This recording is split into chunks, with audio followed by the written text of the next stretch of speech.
Hey everybody, and welcome to Bible Study That Doesn't Suck. This is Pastor Megan in San Francisco at Grace Lutheran, and our worship service is every Sunday at 10:30 a.m. online or in person at gracesf.com, and everyone's welcome, no matter what anybody else ever said about it.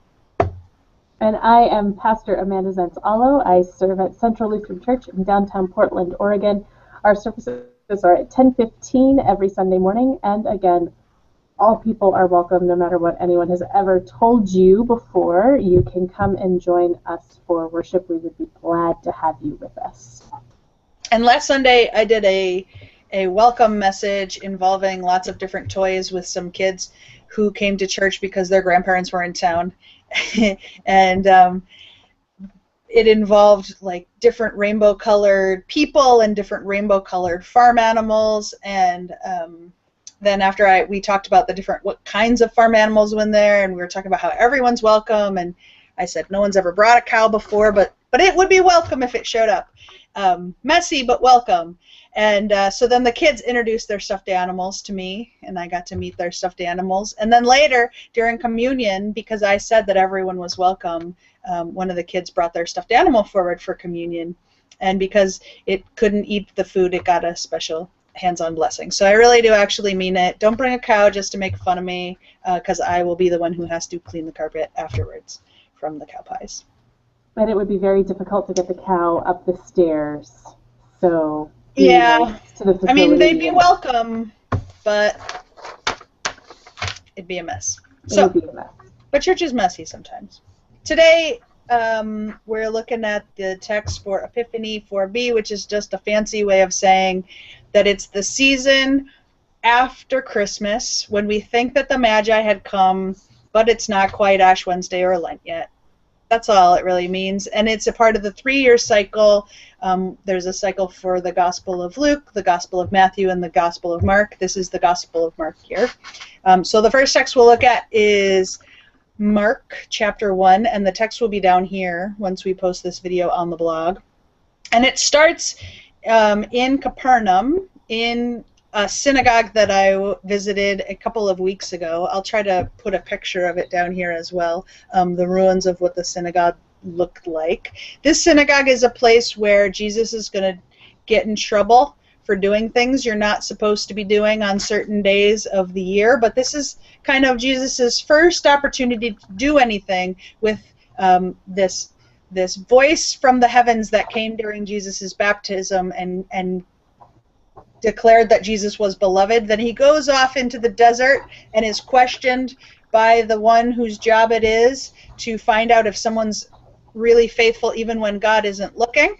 And then he comes back once the coast is clear. And this moment is one where the demons are identifying God. And the language in the Greek, if you are geeky and can read ancient Greek, or you're a pastor and you were forced to sort of kind of learn it, mimics the same thing that was happening in this baptism story. So when it talks about this voice crying out in the wilderness, this screaming, yelling voice, that's a similar voice that this demon is having. And it's also going to declare that this is the Holy One of God. And so if you didn't believe it when the voice was coming from God or coming from a dove, will you believe it when the voice is coming from someone who is not of God, or a spirit that is not of God? The weird thing is that when we think about people who are possessed by demons, we have to be really careful, because there is this idea in the ancient world that there's things that are spiritual, and some of them are from God, and some of them are not from God, and some of them maybe are from a more malicious force. And so there's this idea that if it's not of God in the spiritual realm, then it is a demon. But what this has meant over the years is people have said, you've got a freckle on your face, you have a demon, right? Or you were born with a disability, and this means that you're not right. there could be some power in this, because Mark's gospel is certainly one where it talks about people who are on the edges and on the margins being able to recognize God. And Jesus is talking about how people who have the least and who are the most vulnerable are the ones who give thanks to God the greatest. If you're going to talk about disability with this text, that's fantastic, but talk about the ways that labeling those people as demons is failed. So you can't do a text where you talk about both people with disabilities being able to understand God is fantastic and say these people in the text are demons, right? Because you don't want people to think people with disabilities are people with demons. So you got to translate it one way or another. You either have to have this be a text about spiritual things that are outside of the direction and path of God, who are understanding Jesus in a certain way.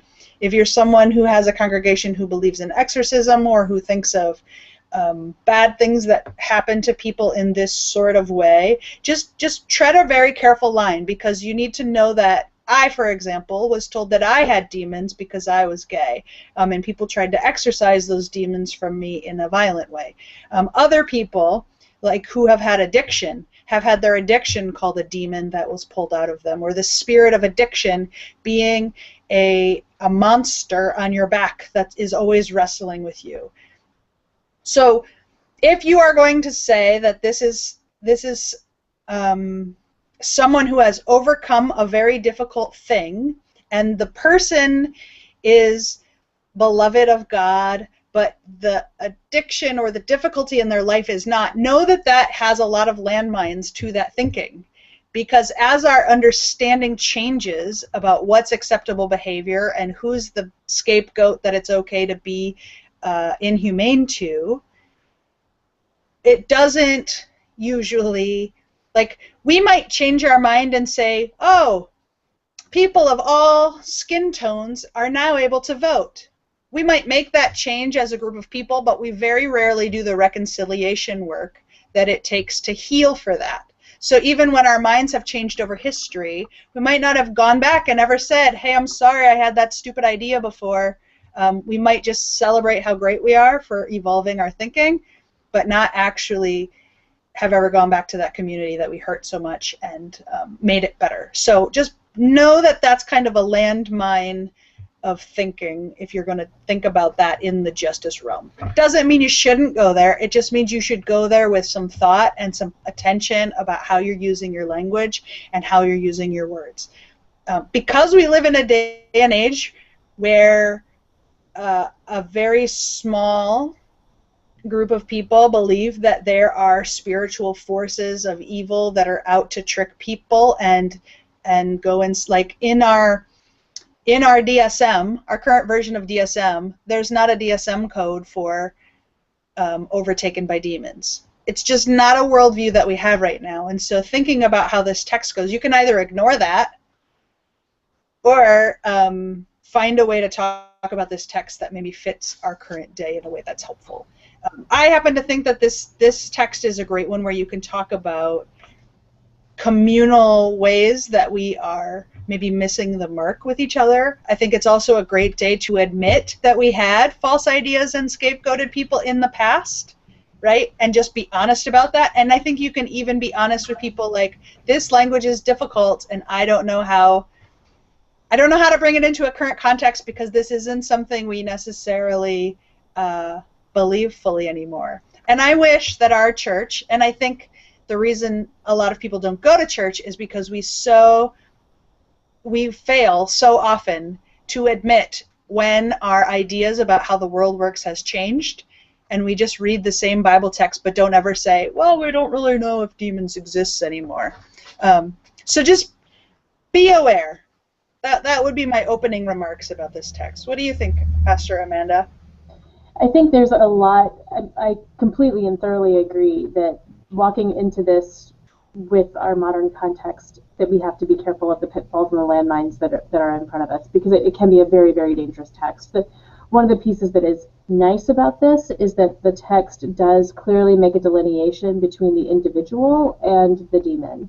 So wah, wah, hate the sin, love the sinner. That's one of the pitfalls where you can go, right? But at the same time, It can also give someone who is walking alongside someone who does have something that is creating great havoc in life and is a damaging thing. Not, and you're absolutely accurate. A cultural shift and cultural change is going to change opinions on this as to what is a harmful and negative and a self-harm and a community harm kind of thing.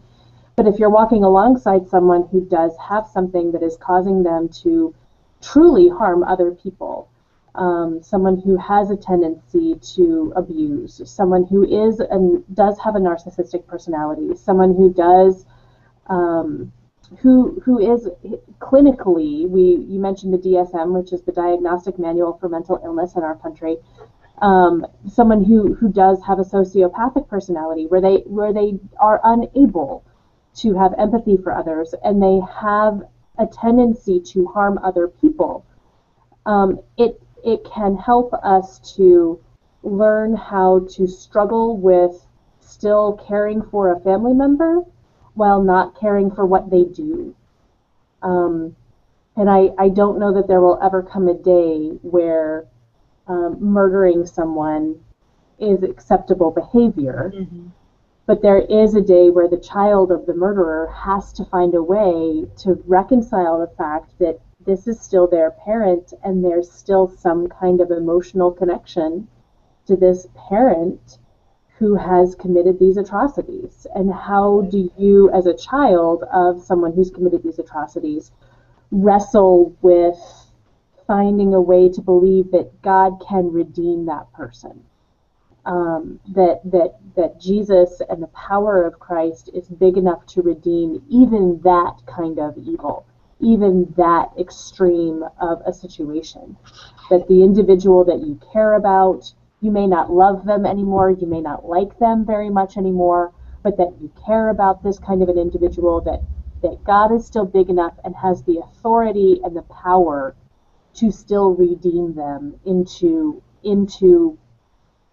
hope and into light. And I, as you said, it's so dangerous, so dangerous, because we can't, when we apply this to LGBTQIA folk, or if we apply this to, as I saw done by those people who came out to picket, I don't want to say their names because I don't want another search engine hit, but the people who came out to picket, that was their argument, right? That people have demons, and so it is an argument that is still happening today, and people are still shouting on street corners today. And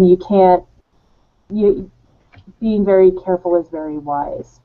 And I think that there is some hope being offered here to people who do know individuals who are walking in such a way that they are exceedingly harmful to community, to self, to others, that God's power is big enough to even take care of that. Yeah, and the kind of healing that is talked about in the Mark text, I mean, even when it's translated forgiving sins, is talking about a holistic healing. So it's healing a mind, a body, a spirit, a soul, a psyche. And so I think this text is big enough, and the Gospel of Mark is big enough to think that God wants our holistic healing. It's something that stands. Mark's Gospel, its whole point serves to try to convince you and irritate you so that by the time the last sentence of this Gospel is spoken, you're required to finish it with your own actions and share the story with others. So this part of the story is to provoke you. If the least likely person in the entire world can declare that Jesus is the Son of God and that this happened, then you better get on board, because we got 16 chapters until it's your turn to get out there and start evangelizing for Jesus. And I think that's the point, even though it carries a lot of baggage with us now. There's a couple of parts in the text, and like in verse 24, showing this unclean spirit, whatever that is trying to show you how dramatic that is, right? You don't when you read it and you read the word Jesus of Nazareth, you might just think there were lots of Jesuses there that day, and maybe the Holy Spirit had to designate who is who, and people did have a first name, and then it would say where they were from, like Mary Magdalene, Mary of Magdala, right? John, So, but it's not that. The reason that it is said that way is in the Greek language, the word Nazareth sounds like your mouth is full of marbles. It's like trying to pronounce, whenever Russian territories end up having new names, it's like trying to pronounce the new names of Russian territories, because it seems so foreign that no matter how you say it, it's going to come out wrong. If you've watched any of the videos I've done in my Travel Faithfully series, whenever I'm clearly trying to say a word that is of another language and I just can't get it out the proper way, I'll always kind of admit it. But it's what we all do. We go somewhere and we want to say it the right way, and then we just screw it up, right? So this Jesus of Nazareth, my Old Testament, or my Greek professor, the Reverend Dr. Richard Swanson, would pronounce it Jesus of Netzer, to highlight the fact that this unclean spirit is calling Jesus a name. When he's saying Jesus of Nazareth, he's trying to say, you country kid who knows nothing. And then it's a complete opposite. You who are nothing are God's Holy One. It's to show you this really dramatic shift and how unlikely it is. Like, this is the most unlikely person who could ever declare this. And it's the most unlikely person who is this Messiah that has come to save the world. And so it's a lot of unlikely things all happening in the same, really, just few verses. And then it's unlikely that even if you were a rabbi somewhere and you were teaching things, that you would reinterpret things a new way. It's the equivalent of a judge somewhere making a landmark decision even though the Supreme Court hasn't ruled on it yet, right? It's not a rabbi's job to be doing these kinds of changes. It's kind of the council of elders and the people who are in a space who are able to do that, who are higher up the rabbi ladder than Jesus certainly was. And so you've got three unlikely things happening: an unlikely person, a dude from an unlikely place, and the way he's doing it is much more powerful than he should have. And so power is all wonky in this here text, and it's something that will consistently happen throughout the Gospel of Mark. The wrong person will always have the right answer in the Gospel of Mark. The right people will never have the right answer, except maybe the centurion at the end, who declares upon Jesus' death that surely this is the Son of God. But it's hard to tell if he's being sarcastic or if he has come to faith in Mark's gospel. It's a matter of opinion and your own kind of faith of how you read the text, because it's hard to read text or sarcasm into ancient texts, whether or not someone's being sarcastic or not. Regardless of whether or not the centurion is sarcastic, it's written that way because we're supposed to declare that. And so everything, again, is circling towards, at the end of this story, you have to be ready to tell it, and you need to be certain. Because who are you if even this unclean spirit knows the answer and you don't? So, yeah. And there's also pieces of confrontation throughout Mark. I mean, there's a strong confronting. Jesus is constantly confronting things, and this whole idea of authority and power and who has it and who doesn't have it and how is that going to play out, and the confrontation that comes from these kinds of power struggles come out throughout the gospel in different ways. And you can say, if we want to say that the centurion gets it at the end, well, what does it mean that the centurion does, who just helped to kill him, who is a part of the oppressive culture, who's a part of the occupier, for the occupier to get the message at the end of this gospel, and for the occupied and the people that Jesus walked with and the people that Jesus healed to run in fear. If we read it as sarcasm or we read it as true confession, either way, it's the wrong side of power getting the message. And so there's a lot of kind of topsy-turviness in this gospel as to how we get it.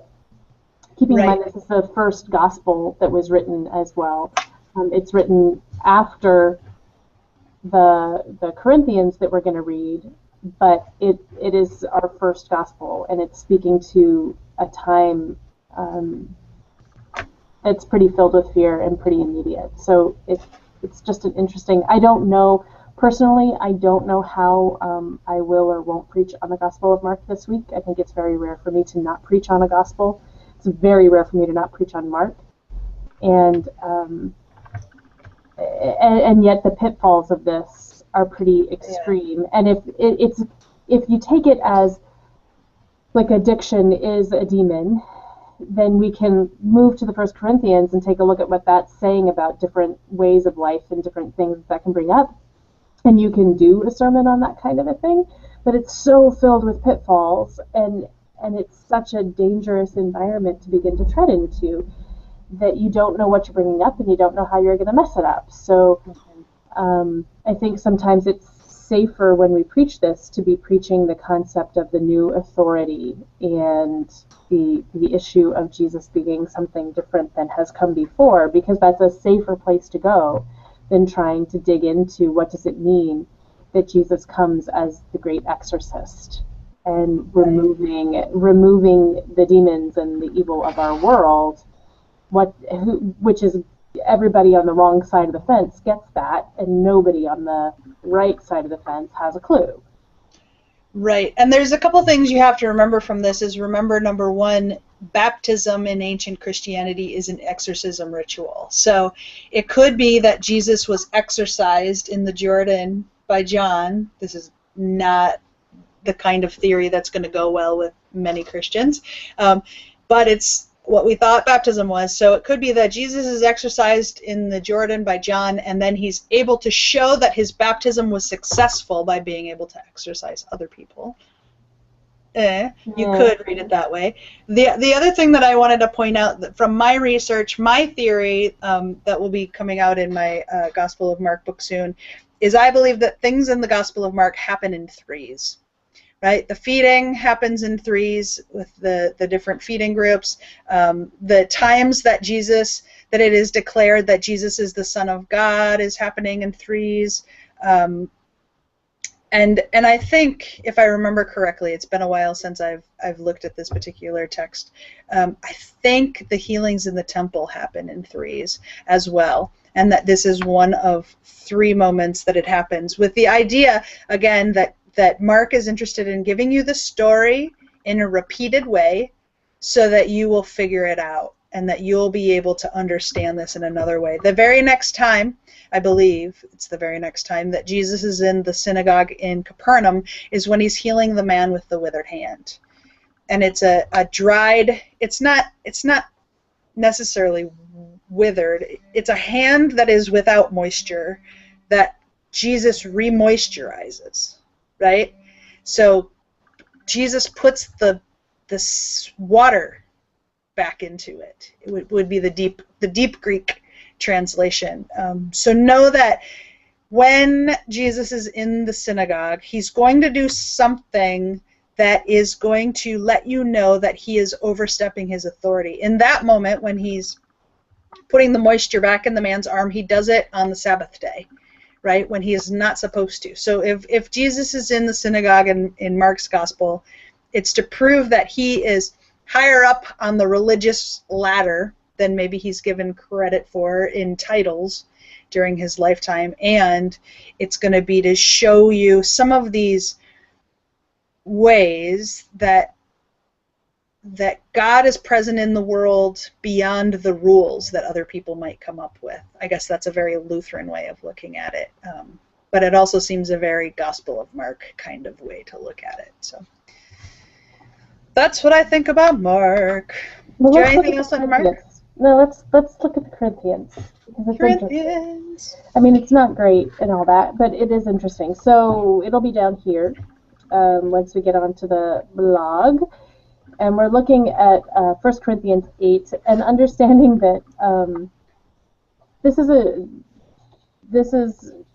so I have this theory, and I don't know how far it flies, but I was thinking when I was working in a church that had a preschool, I was thinking about how all the rules have to be like extremely precise for preschoolers, right? Like You have to come in, you have to hang up your coat in the bag, you have to go sit on your square of carpet, and you have to sit crisscross applesauce, hands in the middle, and these are the rules, and this is how it goes. And you have these extremely tight rules for a preschooler, because if you give them exceptions to the rules, it gets really, really, really confusing. Because you're learning what a rule is when you're in preschool, and you're learning what these guidelines are when you're in preschool, and they're there to keep you safe, and they're there to keep you understanding and how to learn things, because you don't know all of the risks that are in the world yet. You don't know all of the dangers that could be in the world. So you don't know yet that if you don't put your jacket into the garbage bag and seal it, that someone might have head lice, and you're going to take that home and have a really horrible experience that night having your hair combed through by your caregiver, right? So you don't know that yet. It's not your job to know that yet. It's the adults' jobs to keep you safe from that. And so you have the rules, and the rules are set to keep you safe and keep you healthy. And they're really, really strict and really tight.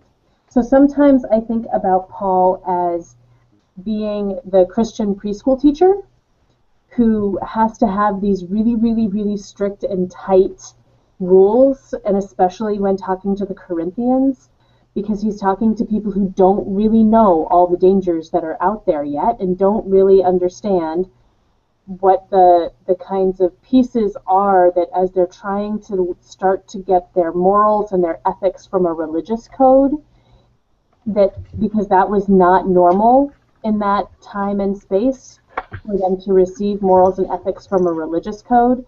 So Paul is giving them really, really, really strict guidelines so that they can come to some kind of an understanding of how God will want them to be. Because Paul is not talking to practicing, I mean, there are some practicing Jewish Christians in this group, but there are many more pagan Christians in this group for whom receiving morals and ethics from their religion would not be normal.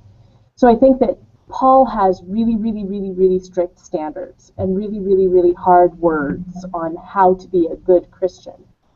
And I think in our modern society, this doesn't translate well because we're beyond preschool.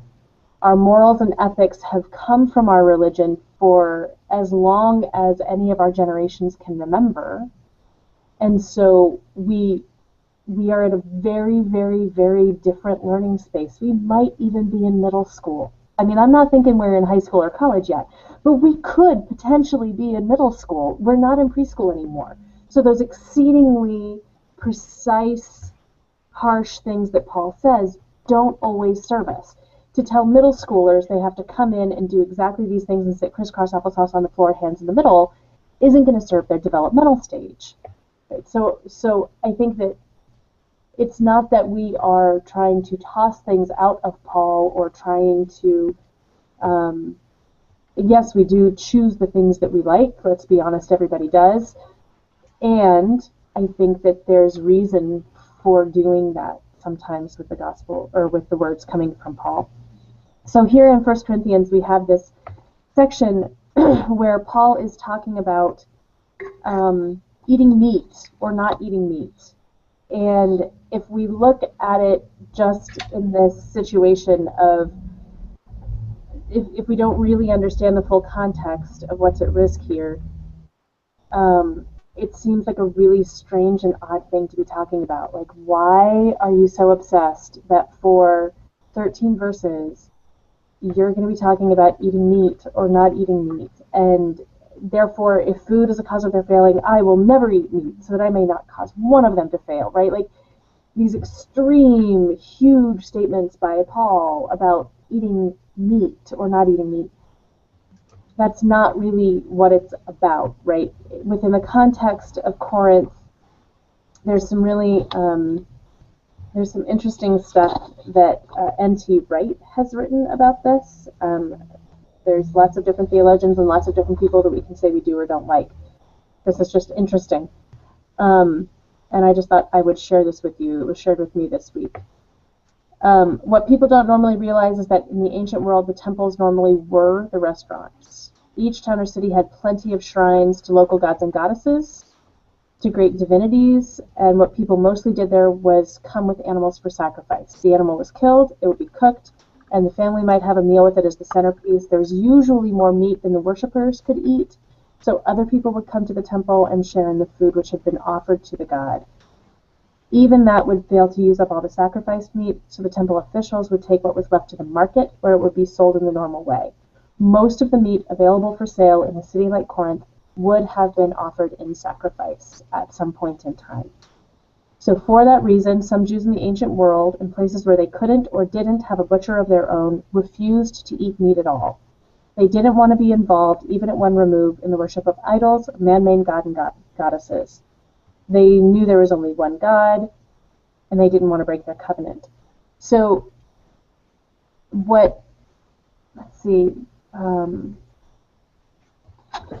the neat piece of this, the problem that they're facing is that several of the Christians in Corinth, before their conversion, which was quite recent, think about those preschoolers, had been regular worshippers in the shrines of idols. They knew what went on there, the dark sense of mystery and fear, the sense that in feasting at the God's table, you are really eating and drinking the God himself, taking his life to be your own life, and then the drink, the sense of casting off moral restraint, the girls and boys waiting around the back to do whatever you wanted in return for a little extra payment to the God. And once you had shared in that dark but powerful world on a regular basis, perhaps for many years, it would be difficult in your memory and imagination to separate part of it from the whole thing. Now that you had become a Christian, you would feel you had been rescued from the world of darkness and brought out into the light. True worship wasn't like that. Truly human living wasn't like that. You had escaped. You were free. And looking back, you wouldn't be able to split that old world up into different bits. You wouldn't be able to say that this bit was all right while that bit was wicked. The very smell of the meat that you used to eat in the temple, with the priests chanting and the drink and the prostitutes waiting for you, would bring it all back. It would be natural and right that your conscience could not, without some years of teaching, prayer, and help, cope with any element of the old package deal. So what it makes me think of, and what our conversation was in my group this last week, was that it's there's something yummy being eaten. But what it makes me think of, and the conversation did come up, is issues of recovery. And for those who are new in their recovery and brand new in the recovery process, even the smell of alcohol can bring back so much, can be such a trigger to bring them back into a lifestyle that does not build up, does not help, and does not create life and joy. And so when you are walking alongside someone who is new in recovery, a compassionate thing that many people do is choose to not drink at all as well, or to not engage in any of the addicted behaviors as well. Harder when you're working with someone who has an addiction to food, for example, because you can't not eat. But these are the kinds of pieces where we have this Paul saying to us, look, there are people who are new at what you're doing, and it's confusing, and it's hard, and it's tied up with a whole bunch of other stuff. And if you can have in you the ability to walk alongside of them in their new faith and help them to remain faithful, then don't eat the meat. Like, just don't drink the drink. Don't take the drugs. Don't open yourself or them up to this piece of this habit and this practice and this lifestyle that they are seeking to change and seeking to find a new way of being. Don't go shopping if this person is a shopaholic and can't find a way to let go of their abundance to help others have abundance. Then don't take them somewhere where they're going to be tempted by that. And work towards the build-up of the entire community, not just, you're right, it makes absolutely no difference whether or not we eat meat that's sacrificed to idols. It's not going to make a difference in God's grace. God is a whole lot bigger than that, and we don't believe in those things, so you can eat the meat, and it's not going to harm your soul. but it could cause a trigger and a harm to someone else. So be conscientious, I think, is what Paul is trying to say here. So there's my bit. I will get the reference to the book for you, Megan. Yeah, so we can and this reminds me of traveling, because that's what I've been doing so much of for the last little while. And like Michelle Obama today in Saudi Arabia did not wear a headscarf, right? So it's thinking about, when it is the custom of other people to do XYZ thing, do we need to do it too? The answer is yes, sometimes, when your mom says you got to do it because it's respectful, right? So if your goal is to be respectful and to fit in, then, you know, be respectful and fit in. You got to figure out where your own boundaries and limits are, what's going to jeopardize your faith, and what's going to also be the thing you do because you want to be gracious and hospitable. I think Paul's also trying to convey two messages.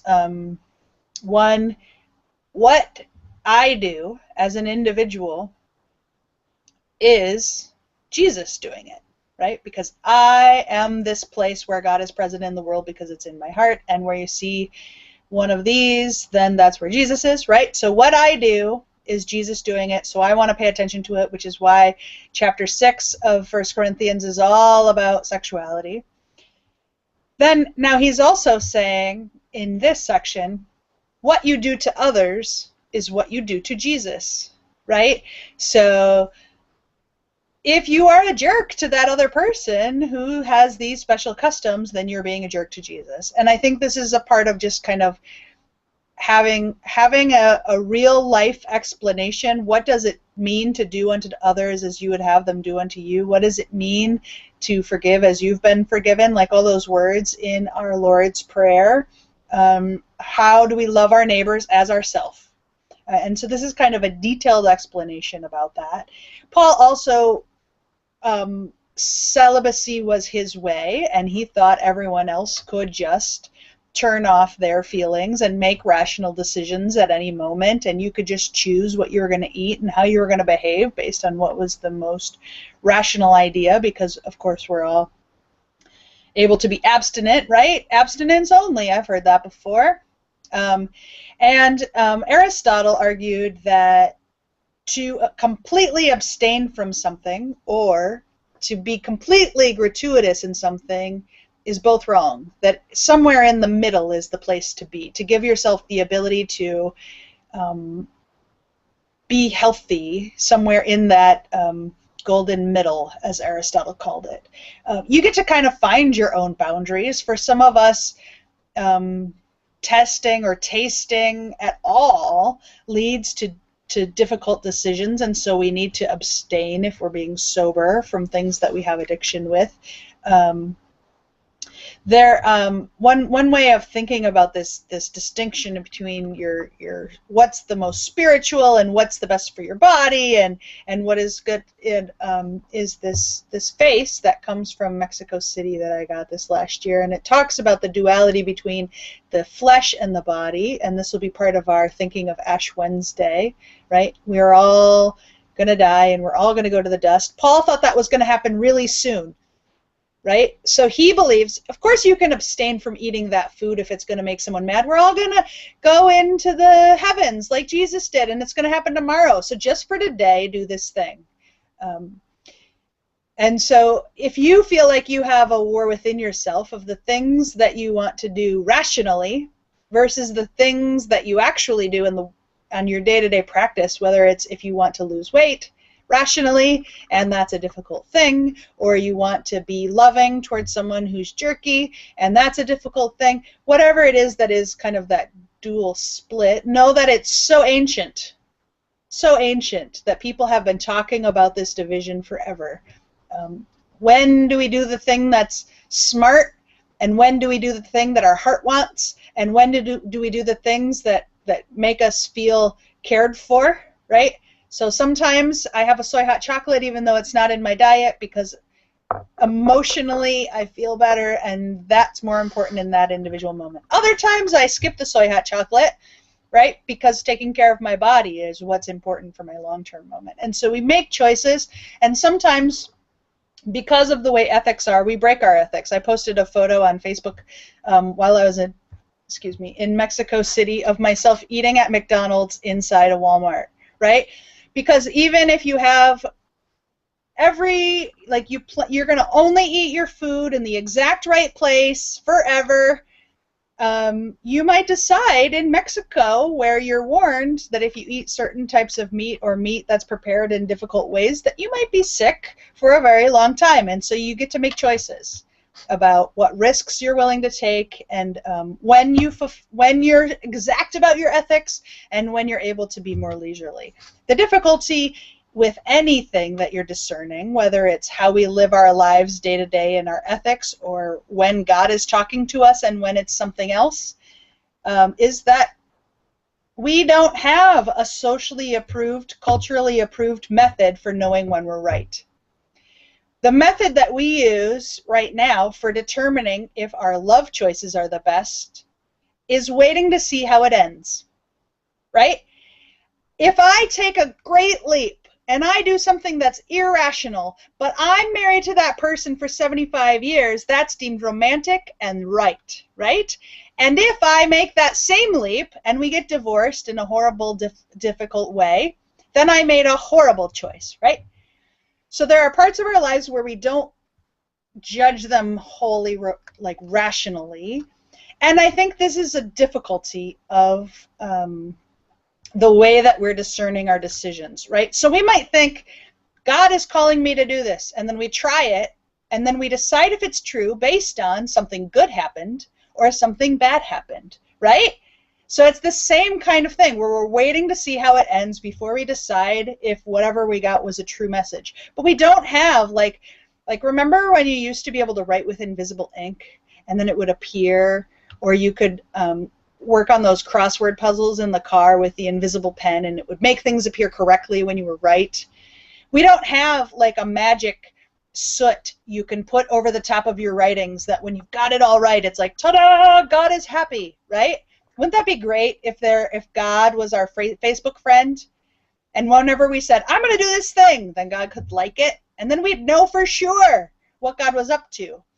Because we don't have that, it makes our ethics very difficult, right? Because even our theories about what happens after this world is over, well, we'll find out when we get there. But we've got a lot of ideas right now. So that's part of what I wanted to say, is we don't have a good method for discerning when God is up to something. And many of us, when we feel like God is calling us to do something, it's some really tiny number, like 12%. Only 12% of people will actually admit when they've had a mystical experience or they feel like they are being guided by God. And actually, if you hear the voice of God, it's one of those things in that mental health book that is a disorder. Right? So we don't have a societal way of figuring out when something is a good idea or not. We have committees, and we have surveys, and we have politicians, and we have people who are going to tell you everything's wrong no matter what happens in churches, in life, and everything, right? So we haven't figured it out, but we've figured out ways to live in this uncertainty.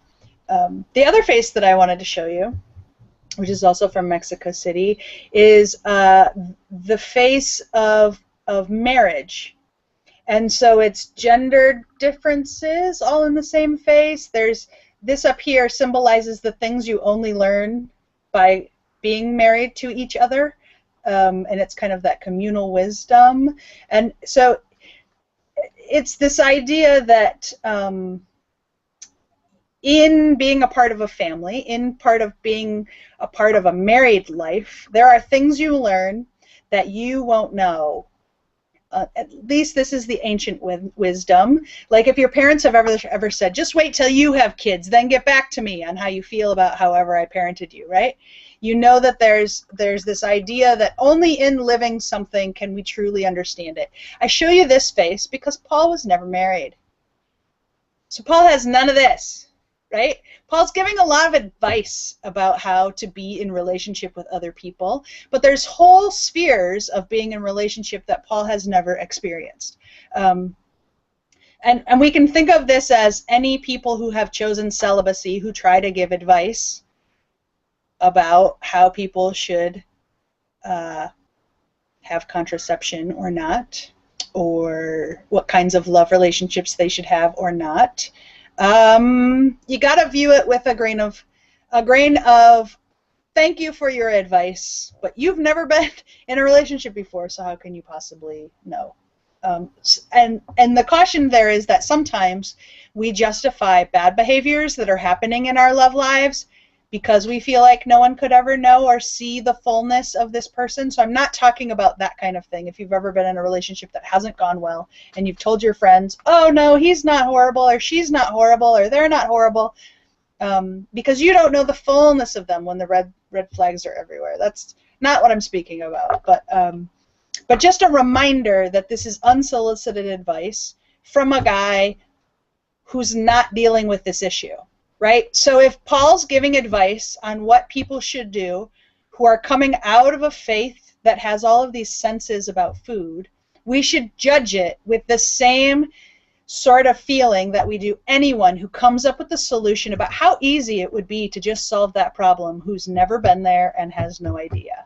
I'm not saying that this is wrong or bad advice. We just should view it from the space of this is someone who came up with how they could feel better and do better who's never had this issue in his own life before. So just a couple of things to think about with this text. And I bring this up in part because if you saw the Washington Post article about the Lutheran pastors who posted the information about the Florida police officers who were using black men's pictures for their target practice, they said they had to use human faces because they were trying to work on facial recognition, because when they shoot someone, it will be a human face, and they want to be prepared for that moment.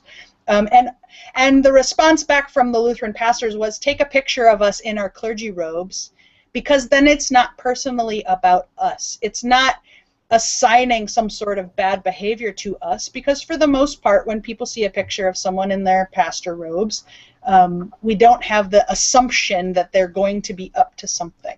It wasn't something where we said only white pastors post your pictures, and it wasn't something that we took enough time to get feedback from, the African American community and say, what do you think about whether or not we do this, right? So we did something that was our idea of a solution without checking into that group, and we always do that, right? Because to be timely and to be in the news cycle, you got to be quick. And what I think about that is, yes, we always need to check our priority. We always need to check our privilege. And I'd rather do something and learn from it, how we can do better next time, than not do anything at all. So criticism that we can't ever do anything or say anything because it wasn't hashed out by other people, I'm not there. But I do also get mad when other people try to speak for me about things that are about me, and I get mad when they try to tell me, for example, the right way to be trans and they're not trans. So I do get it from both sides of the coin. I think we all have experiences like that.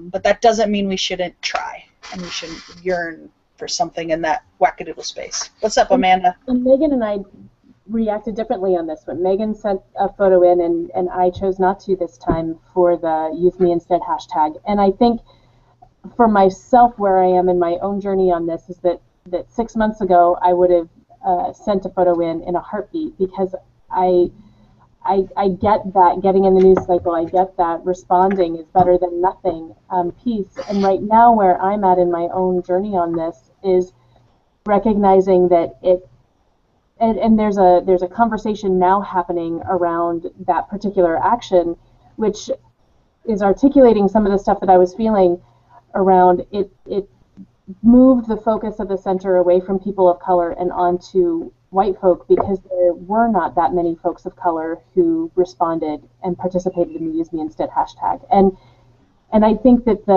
the purpose of it the response came from a really beautiful place and a really solid, intentioned place. And I know that was good. And I know it needed to be timely. And I know that for myself, I did not feel like it was a response that was being asked for by the people who were actually experiencing the hurt.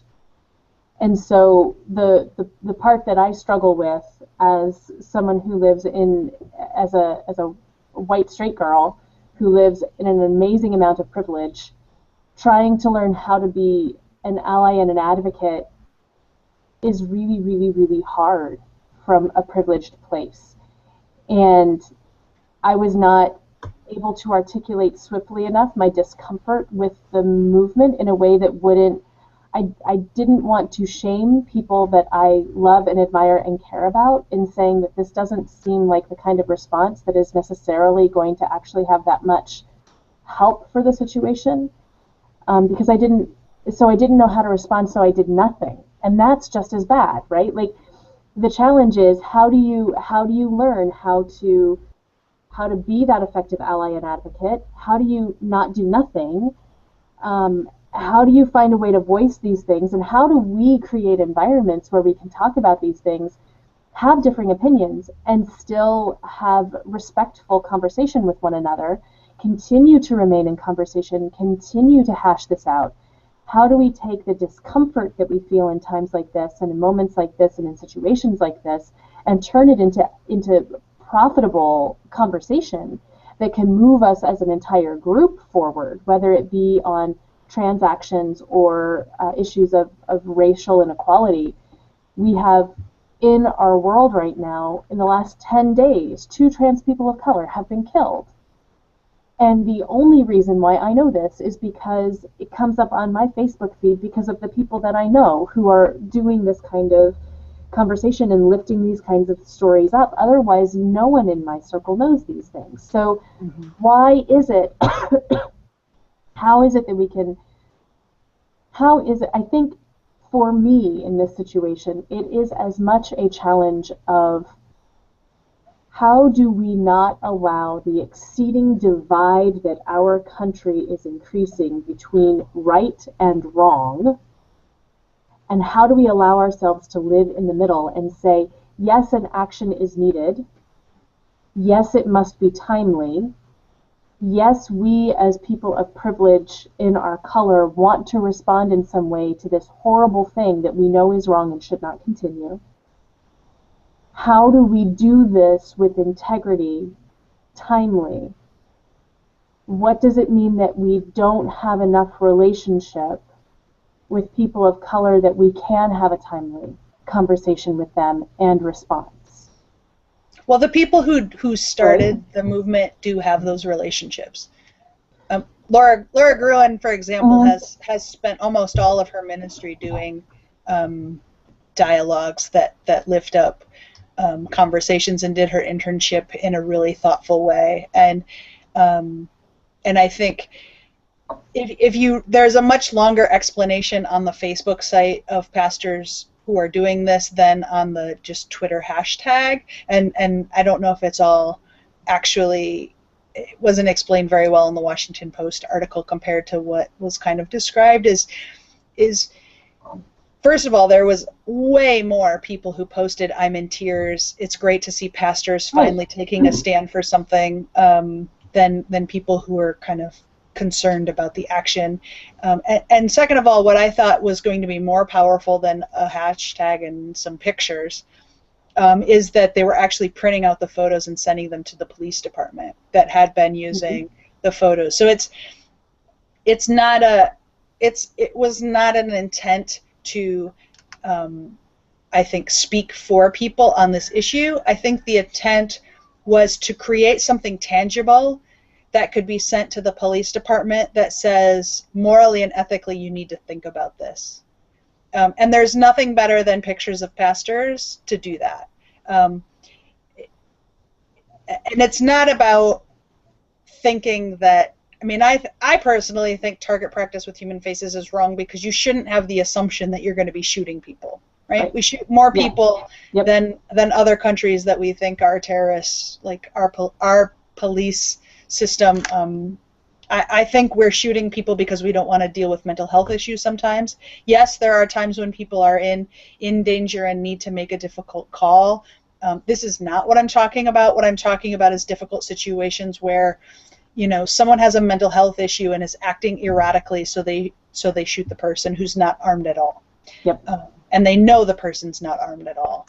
And so I think a bunch of pictures of pastors clicks on the switch that makes you think with a different part. And that's part of what I'm thinking about here is like, we think there's spirit and there's rationality, but as pastors, we're trying to help people kind of develop this ethical way of thinking. So you might need the training. That might have been a great idea rationally to train people. But there's this other thing that we also want to draw into the conversation. Is this ethically appropriate? Does your faith life get to join you at work as a police officer? And I would argue that yes, it does. And hopefully that will create a greater conversation, because then it's not a conversation purely about race. It has a racial component. We're outraged because of all of the murders that have happened with African American individuals, but I'm as outraged that they use human faces of any color, of any shape, and of any size. And I think that was more the point of Use Me Instead. I don't think it was substitute the color of the person you're shooting at. I think it was think about this ethically, because it was pastors in their collars at their church spaces, some of them holding their children, saying, "Shoot me, not my black child." And so I just think any way that we can trigger people to bring ethics back into their thinking is useful. And I think there's a lot more to discuss in addition, in that these were mugshots that were being used. Mm-hmm. And they chose mugshots of all African American individuals. That is a racial component issue that is there. But also I think that there's something to be said about the class issues of, we're as the mugshots that might exist for the folks who did the Use Me Instead are going to be civil disobedience. And I think that had we had mugshots of ourselves to be able to send, that would also be a pretty powerful message. Mm-hmm. To say, that a mugshot in my clergy collar, I think of the mugshot of Martin Luther King. And because this was happening at the same time as MLK Day. And so, to have the icon that is currently being used for Martin Luther King be an echo of his mugshot from being arrested, I think there is power in saying that we are in solidarity, because I think that there's a lot of class issues when it comes to mugshots in and of themselves, and who is more likely to have one and who is less likely to have one on file to be used as target practice. And there's conversation that could be had around that as well. And as I said, I don't think in any way, and what I really am grateful for is that there have been articles. The Washington Post did pick up on this and did choose to write an article, because it's creating conversation, and it's creating conversation between, for example, between the two of us. We are two colleagues who really enjoy working together and really admire one another and love one another dearly and pray for one another on a regular basis. And we participated in different ways on this, and it creates an opportunity for us to have a conversation. So what other conversations are being inspired by feeling differently about how to do this work? And I love the fact that there has been passion about how do we do this work from the ELCA, from this denomination that has not historically done diversity exceedingly well. We have really, really low diversity numbers within our denomination.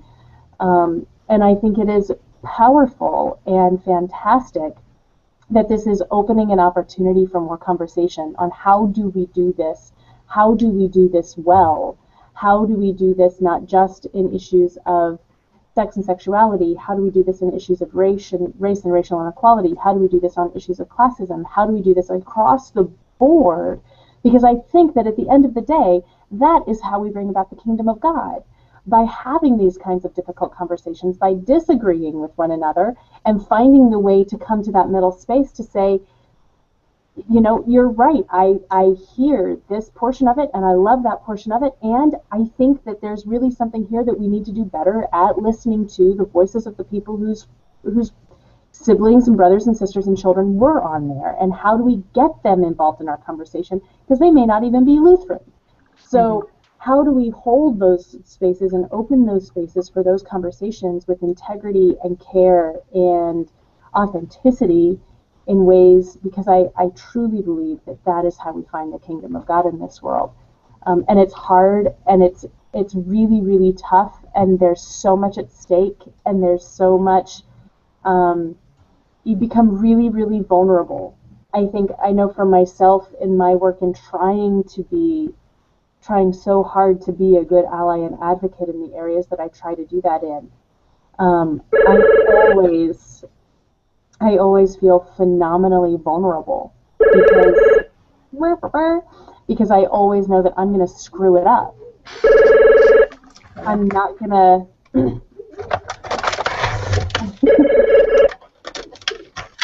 Got it. I know that I'm not going to do a good job of it. Right? I know that I'm going to blow it. I know that I'm going to make mistakes, and I know that I'm going to look like a fool, and I know that I'm going to say something and stick my foot in my mouth, something fierce. And it's hard work. And better to do something than to do nothing, right? It's that fine balance between causing more damage because you fuck it up, and causing more damage because you do nothing at all. And it's such a hard place to be. Well, and for me, this comes out of the Deuteronomy reading, and not just because I like getting all the readings in each week, but this desire to have a prophet who will lead us, the desire to have strong voices that are going to make a dent into the world. And I think we've been so cautious, particularly as Lutherans, and seen our numbers dwindle at congregations, and we've tried to stay out of politics, right? And we, I mean, name the person who's the Martin Luther King Jr. king of our day. Martin Luther King Jr., right? Martin Luther King Jr. got his Peace Prize at 35 years old. The same, right between the two of, right? Like, that is when he received his Peace Prize. Yeah, so I mean, I think at least in San Francisco, there's a vacuum of pastors that are making a dent. And one of the things that Pastor and Amanda are working on, and we'll probably mention quite a bit over the next little while, we're working on a project called Flash Worship. And the idea is to have worship that's ready to go at any moment for the political things that arise, or to write liturgies that can be performed in the streets or in congregations or any places where 2 or 3 are gathered that make a dent. And it might be that we have worship services on different sides of issues, right? You might find the one that's like, I'm gung-ho here, and the other side that's like, I want to pray for everything because I don't know what to do yet, right?